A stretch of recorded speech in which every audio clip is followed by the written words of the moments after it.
সময়, সুযোগ, বয়স আর হচ্ছে গিয়ে টাকা, এই চারটি জিনিস বড়ই অদ্ভুত, একসঙ্গে থাকে না। আর যখন একসঙ্গে থাকে তখন সেই জিনিসটা ব্যবহার করার বয়সটাই আমরা হারিয়ে ফেলি। টাকা পয়সার সমস্যা তো আমাদের মতো মধ্যবিত্ত ফ্যামিলির মানুষদের সারা জীবনেরই সঙ্গী হয়ে থাকে।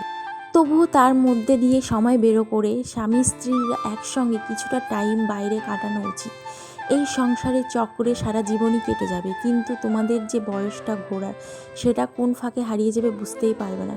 দিনের শেষে দেখবে সবার জন্য টাইম পাচ্ছ, সবার জন্যই তুমি সব কিছু করতে পারছো, অথচ নিজের ঘোরার বয়সটাই, নিজেদের ইচ্ছা পূরণের যে সময়টা সেটাই হারিয়ে ফেলেছো। সমুদ্রের অপোজিট সাইডে ক্যামেরায় ভিডিও করার কারণে ভিডিও ক্লিপগুলো একটু ঘোলা এসেছিল, মেঘলা আকাশ ছিল, সেই জন্য পুরো ভিডিও ক্লিপগুলো আমি পোস্ট করছি, কারণ এই স্মৃতিগুলো আমি আর ফিরে পাবো না। যে সময়টা চলে যায় সেই সময়টা আর ফিরে পাওয়া যায় না, সেই জন্য। দীঘা ঘুরতে এসে যদি উদয়পুর বিচেই যদি না যাওয়া হয়, আমার মনে হয় দীঘার ট্রিপটাই একদম বৃথা। কারণ মেইন মজা, মেইন আনন্দটা কিন্তু উদয়পুর বিচেই থাকে। কর্মসূত্রে মানুষ সারা জীবনই চকরি পাকে ঘুরতে থাকে, একটু রিলিফের দরকার। বলো। পৌঁছে গেছি উদয়পুরে।